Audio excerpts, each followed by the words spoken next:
Bismillahirrahmanirrahim. Alhamdulillahi alamin. Allahumma shalli ala sayyidina Muhammad wa ala ali sayyidina Muhammad. Amma ba'd. Majalis Ramadaniyah hari ke-20. Masih tentang menjawab masail yang di akun Mushola Wali Songo. Sebagian pertanyaan ada yang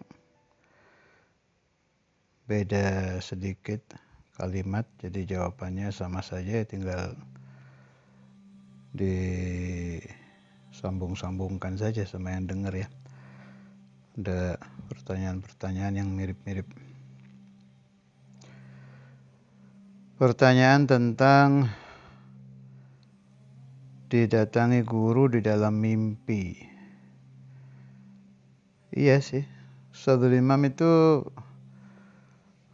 saya dengar dari murid-murid beliau itu, zaman beliau kalau membaiat seseorang memang sering datang fil manam.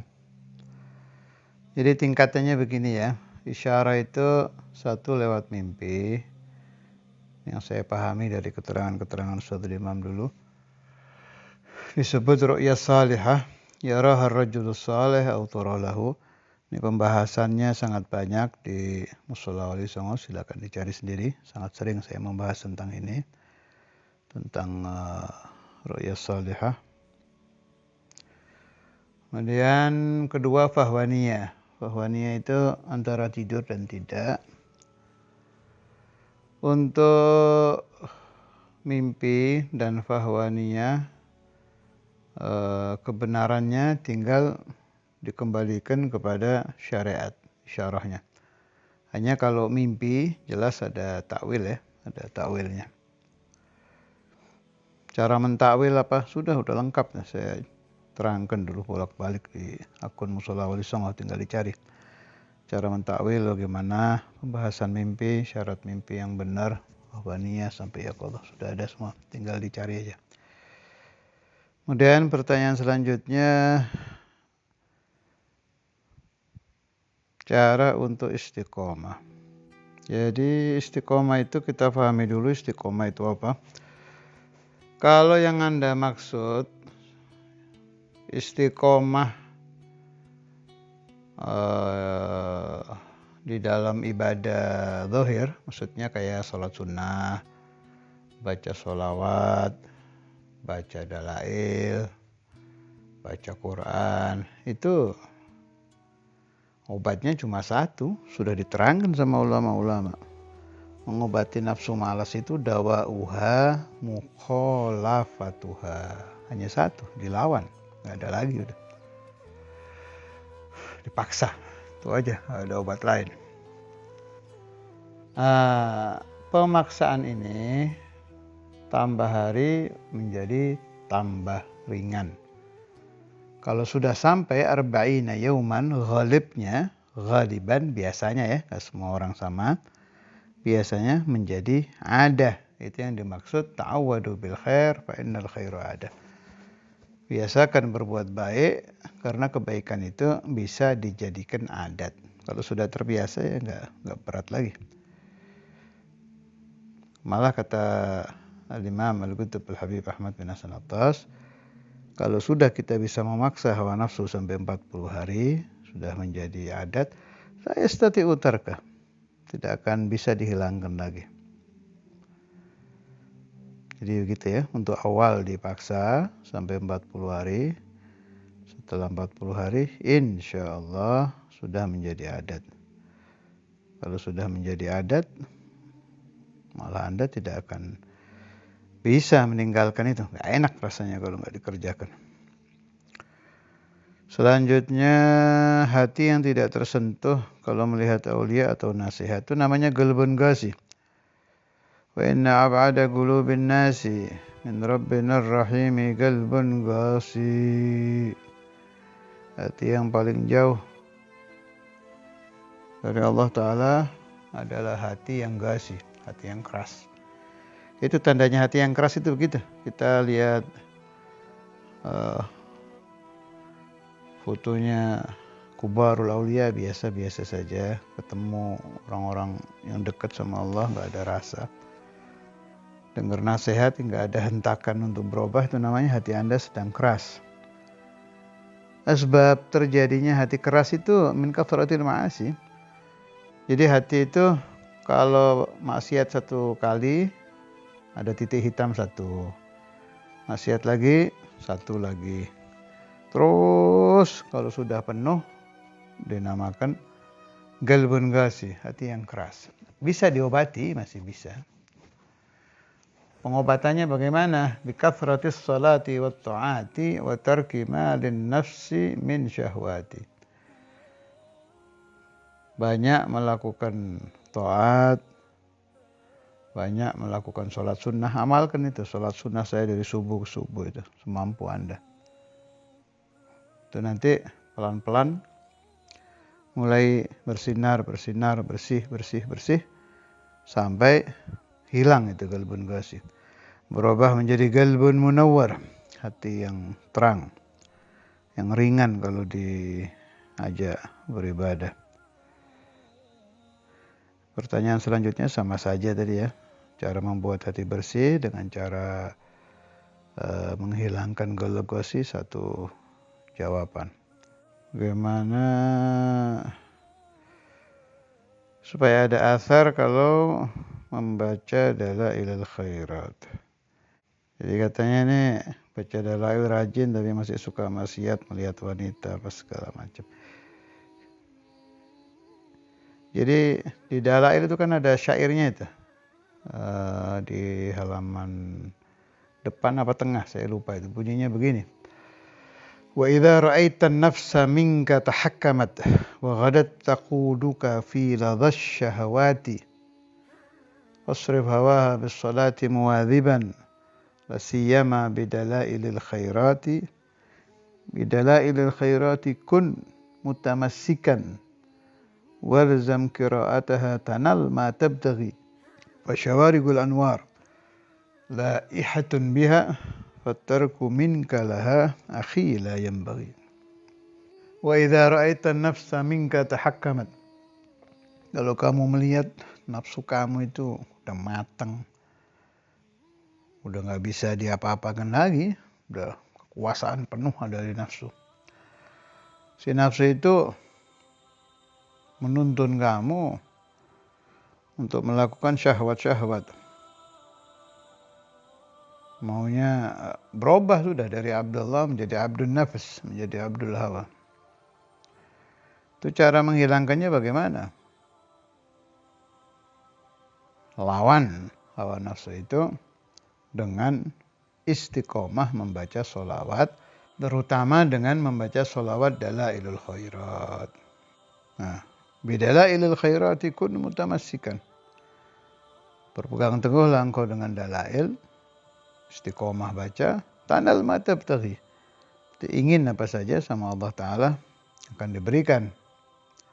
Sebab cahaya-cahaya bersinar di dalailul khairat, maka tidak pantas kalau kamu tinggalkan. Jadi kenapa kalau baca dalail belum tersentuh? Ya kurang lama, dosisnya nggak pas. Jadi gini loh, aurad, sholawat, sholat sunnah tadi yang di Zubat tuh, ini semua satu kelompok ini. Sholat sunnah, baca dalail, baca sallallahu alaihi Muhammad, baca Al-Quran, ini satu kelompok ini. Ini obat. Qalbul qari, penyakitnya ada di hatinya orang yang baca ini. Ini obat semua ini. Kenapa nggak masuk? Dosisnya nggak pas. Nah, cara ngepaskan dosis itu, kan obat itu kalau terlalu tinggi dosisnya, bisa teler nih yang minum, terlalu rendah mayan Pak, nggak sembuh penyakitnya. Jadi harus pas. Cara ngepaskannya, ya kalau Anda ketemu mursyid sih gampang, mursyidnya yang ngepaskan. Kalau mursyidnya nggak ada, ya dikira-kira sendiri aja, diramu sendiri. Saya baca segini kok belum ada rasanya, naikkan. Mama biasanya harian, naikkan, hatamkan. Saya sudah hatam sehari 1, belum ada bekasnya. Ya khatmatan, 2 kali khatam. Banyak kok habaib aulia yang sehari 5 kali. Tapi untuk menambah dosis itu juga harus melihat kemampuan Anda. Kalau Anda baca dalail sehari khotam 5 kali cuma 1 hari, percuma. Untuk meningkat dari 1 dosis ke dosis berikutnya itu arba'ina yauman. Kalau 40 hari tetap bisa langgeng, nggak boleh dinaikkan itu. Bohong kalau orang bilang ibadah atau sholawat nggak ada bekasnya. Bukan, dosisnya aja nggak pas itu. Nggak beda dengan orang bilang minum vitamin nggak. Saya sudah minum vitamin, cuma nggak ada hasil. Ya ini minumnya separuh, coba minum 2. Iya kadang sih memang nggak pas ya. Saya tidak akan menafikan itu. Makanya memang harus ada guru ya. Ada sih pembahasannya Sayyidina Sanusi di kitab Dasuki itu. Kurang lebihnya begini, ma huwa ma'na. Falyanzur ma kana qawiyyat ta'thir fi masalah sholawat ini beliau bahas. Falyanzur ma kana qawiyyat ta'thir fi qalbihi wal yulazimha. Jadi kalau orang baca sholawat ini lama kok nggak ada perubahan ya. Itu boleh coba sholawat lain. Nanti salah satu nggak beda obat, ada yang cocok, ada yang tidak. Cuma yang terbaik itu jangan mencari sendiri, ya tanya ke dokter. Dokternya ya Syekh Al-Mujiz, orang yang memberi Anda ijazah, siapa itu. Saya pakai sholawat ini kok nggak ada bekasnya ya, nanti guru Anda yang memindahkan. Makanya sangat beruntung sekali orang-orang yang punya guru seperti Al-Imamain, seperti Syekhuna Abu Yahya, ini udah almarhum semua sekarang ya. Ya Allah, rahimahumullah, radhiyallahu anhum. Guru-guru yang mukasyafah itu ibarat dokter-dokter yang ahli. Itu langsung tahu itu murid, kamu bagusnya ini, kamu bagusnya ini. Gitu. Kalau idza fuqidu, kalau mereka sudah tidak ada, jadi coba-coba saja. Meramu-ramu sendiri, nanti pasti ada yang pas. Kan Allahnya tetap ada, Allah Hayy. Allah Ta'ala tetap memperhatikan Anda. Asalkan Andanya himmah betul untuk membersihkan diri. Ada pembahasan begini. Itu kalau tadi yang tenggelam di syahwat tadi, jawabannya yang saya utarakan tadi. Ada memang orang yang datang khotir, bisikan-bisikan busuk, tapi dia tidak kepingin. Itu saya ketemu sebagian orang yang bicara dengan saya, orang soleh ini, minas solehin, orang baik, suka ada khotir jelek yang dia nggak kepingin itu. Dia nggak terima dengan bisikan hatinya sendiri itu. Itu nggak apa-apa kalau itu. Itu di kitabnya Habib Idrus bin Umar Al-Habsyi ini yang mendengar ucapan saya dan pernah mengalami pasti paham yang saya maksud. Ini beda dengan orang yang sedang syahwat tadi, beda. Ini orang udah baik ini, nafsunya udah bisa dikendalikan, tapi kadang suka datang itu. Khawatir yang dia tidak bisa melawan. Itu kata Al-Habib Imam Al-Qutb Idrus bin Umar Al-Habsyi di Majmu' Kalam beliau, atau salah satu habaibun yang lain ya, tapi ingatan saya kayaknya itu yang kalam Habib Idrus bin Umar Habsyi. Itu nggak ada masalah itu. Bencinya orang tadi dengan khawatir tadi sudah menjadi kafarah. Artinya kafarahnya, tebusan dosa untuk khotir-khotir jelek tadi itu, karohiyahnya itu orang kepada khotir itu. Kalau belum paham pakai bahasa kitab tadi, pakai bahasa saya sekarang gini. Kita lagi biasa ini, lagi ibadah, tahu-tahu datang khotir, suudzon ke Imam Ghazali, apa ke siapa, kok begini ya. Tapi kita nggak kepingin itu. Ya Allah, kenapa saya jadi suudzon kepada Imam Ghazali? Lah Anda melawan khotir Anda, bisikan hati untuk tidak suudzon itu sudah menjadi penghapus dosa Anda, udah nggak ada masalah itu. Itu pembahasan Habib Idrus bin Umar Habsyi. Ada lagi pembahasan dari para masyayikh yang lain. Justru yang diserang khotir-khotir begitu itu orang-orang yang memang mau naik derajat ruhaninya, diganggu dengan khawatir-khawatir tadi. Itu tidak ada masalah. Beda dengan khawatir syahwat yang bagian depan tadi. Ini ada lagi yang nanya, ingin kawin tapi orang tua belum masih izin, khawatir zina. Itu sudah dijawab oleh Rasulullah sallallahu alaihi wasallam, "Man lam yastati' fa 'alaihi bis-shaum fa innahu lahu wija." Minta ijazah puasa ke guru Anda. Orang yang sudah harus nikah, takut berzina, tapi belum ada rezeki untuk nikah. Rezeki itu macam-macam, ada rezeki biaya, ada rezeki restu orang tua, ada rezeki restu calon mertua, itu belum terjadi. Gampang obatnya, puasa tiap hari. Atau puasa Daud, atau puasa tirakat. Fa'alihi bis-shaum. Sabda Nabi, anak itu harus puasa. Sebab puasa itu wija, igati usyahwah, pemutus hawa nafsu. Tapi puasa jangan pindah waktu makan ya. Ada orang bilang, saya udah puasa tapi syahwat saya masih kuat. Kayaknya puasa ini bukan puasa yang diajarkan Nabi. Tapi puasa yang dibilang sama Imam Ghazali, pindah waktu makan. Itu mah gak jadi wija kalau itu. Yang jadi qati'us syahwat itu puasa syar'i yang diajarkan ulama, yang diajarkan Rasulullah sallallahu alaihi wasallam. Ingin melawan hawa nafsu, ingin berhenti tapi tetap saja kalah dengan hawa nafsu. Saya banyak membaca kitab-kitab tasawuf, nasihat-nasihat para imam. Urusan hawa nafsu ini itu semuanya kembalinya ke satu, dilawan. Gak ada lagi sudah. Dawa'uha mukhalafatuha. Ini dilawan. Ini usaha zahir. Usaha batinnya banyak ibadah. Apa saja. Terutama sholawat ala Nabi Muhammad SAW. Malah banyak ulama yang menerangkan sampai sholawat itu bisa menjadi pengganti mursyid. Saking hebatnya di dalam membersihkan batin salik murid. Saking hebatnya sholawat di dalam menuntun hati pembacanya untuk berubah menjadi orang baik.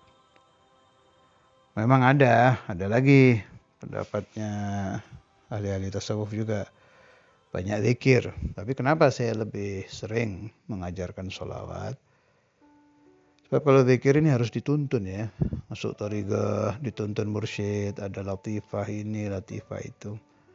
Sedangkan mursyid sekarang sudah sulit kan, yang Anda temui di daerah-daerah itu.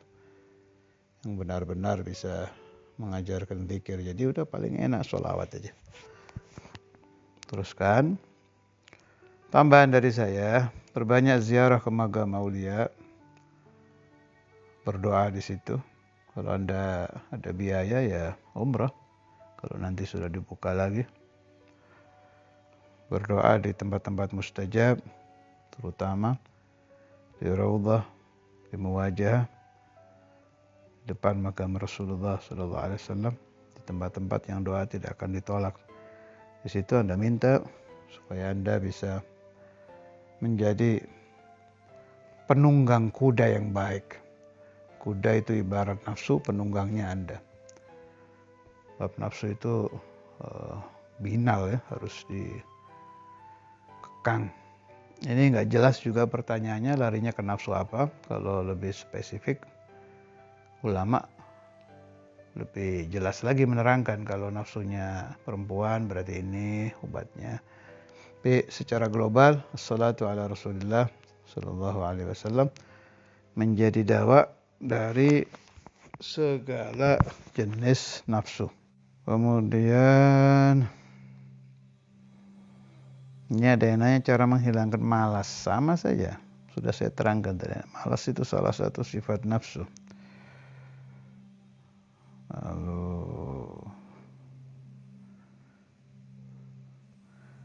kalau murid maksiat apakah saudara imam yang mulia memaafkan? Pasti ya. Mursyid-mursyid itu pasti memaafkan muridnya. Saudara imam, imamul habar atau siapa saja. Tidak ada murid akan diusir dari daerah gurunya. Tetap didoakan, tetap dimaafkan. Illa syirik, kecuali syirik. Kemudian, apakah definisi sholawat? Syair-syair yang dikarang. Bukan ya, sholawat ya sholawat. Innallaha malaikatahu yusalluna ala nabi. Ya ayyuhalladzina amanu sallu alaihi wa sallimu taslima. Ini yang ditanyakan sholawat itu apa, syair-syair yang dikarang wali itu apa. Jadi kalau sholawat ala nabi itu dari Allah Ta'ala tambahan rahmat, dari malaikat istighfar, dari kita doa wa tadarru, mendoakan Nabi Muhammad sallallahu alaihi wasallam supaya ditambah rahmatnya. Sebab Nabi ini juga sudah ada di akun Wali Songo. Cari aja, itu sudah panjang lebar saya membahas sholawat itu. Sholawat dari kita apa? Tinggal Anda rajin aja. Cari itu pembahasan-pembahasan di akun Wali Songo. Kalau syair-syair yang dikarang para wali itu ya tergantung. Ada syair, kalau untuk syair sholawat ada syair tawasul, ada syair kayak Habaliga, itu syair menceritakan tentang kemangkatan Imamul Habar. Kalau syairnya Burdah itu syair tapi sholawat. Tergantung syairnya syair apa. Kala Rasulullah sallallahu alaihi wasallam, inna minal bayani la sihra wa inna minasy syi'ri la hikmah, kama qala. Syair itu mengandung hikmah. Ada pertanyaan tentang sholat sunnah istihdhar dilakukan berkali-kali. Boleh, silahkan. Salat menghadirkan arwah aulia, anbiya, guru mau dikerjakan berapa kali, fadhal. Sekalian tambahan sholat itu, sholat hadiah itu, amalkan juga. Ada yang bertanya tentang syailillah. Syailillah itu Allah Ta'ala memberikan khususiyah kepada wali itu. Bisa diartikan sir, bisa diartikan karamah, apa saja yang diberikan Allah kepada beliau. Syailillahi idrusi, syailillah muhyin nufusi. Jadi gitu. Syailillah itu Allah Ta'ala memberikan sesuatu yang khusus diberikan untuk wali itu. Bentuknya bagaimana? Wallahu a'lam, itu urusan batiniyah. Yang jelas si wali diberi syai'un, sesuatu yang Allah berikan kepada beliau yang tidak diberikan kepada yang lain. Jadi mirip-mirip maknanya khususiyah. Lailatul Qadar. Lailatul Qadar itu diciptakan Allah apakah dari Nur Muhammad? Gini, Lailatul Qadar itu khususiyah yang diberikan di kitab khasaisnya Nabi kan ada. Wa atahullah Lailatul Qadar. Allah Ta'ala memberikan kepada Rasulullah SAW Lailatul Qadar. Diberikan untuk Nabi Muhammad SAW. Jadi salah satu khususiyahnya Rasulullah SAW itu diberi Lailatul Qadar. Umatnya diberi apa tidak? Umatnya diberi liajlihi SAW. Kita diberi Lailatul Qadar itu karena Allah Ta'ala hormat kepada Nabi Muhammad SAW. Itu yang lebih tepat ya. Nah kalau masalah Nur Muhammad ya semua ciptaan Allah dari Nur Muhammad. Semua. Cuma untuk Lailatul Qadar itu lebih tepat pembahasannya begini. Lailatul Qadar itu satu khususiyah yang dihadiahkan Allah Ta'ala untuk Rasulullah Shallallahu Alaihi Wasallam dan untuk umat Rasulullah liajlihi, karena Nabi Muhammad Shallallahu Alaihi Wasallam. Dan ini kita sudah di Ashrul Awakhir Rasulullah Shallallahu Alaihi Wasallam, para sahabat, para ulama, habaib, para kiai, orang-orang salihin, kalau sudah Ashrul Awakhir itu ditingkatkan. Kalau Anda biasa witir 3, ya naikkan jadi 11. Biasa tarawih 1 kali, syukur-syukur bisa meniru orang-orang Hadramut tarawih sampai 2 kali, 3 kali. Salat sunnah dari subuh ke subuh, cari aja itu. Kerjakan yang bisa dikerjakan malam hari, kerjakan. Di 10 hari terakhir bulan Ramadan. Asallallahu yarhamuna wa iyyakum wa yarzuquna wa iyyakum lailatul qadr. ببركة شيخنا الإمام الحافظ المسند القدوم الحبيب عبد الله بن عبد القادر بالفقيه، ببركة شيخنا الإمام الحافظ الحبيب عبد القادر بن محمد ورجال السلسلة، بركة كل النبي، بركة كل رسول، بركة كل بركاتك يا رب على حضرة النبي. الفاتحة.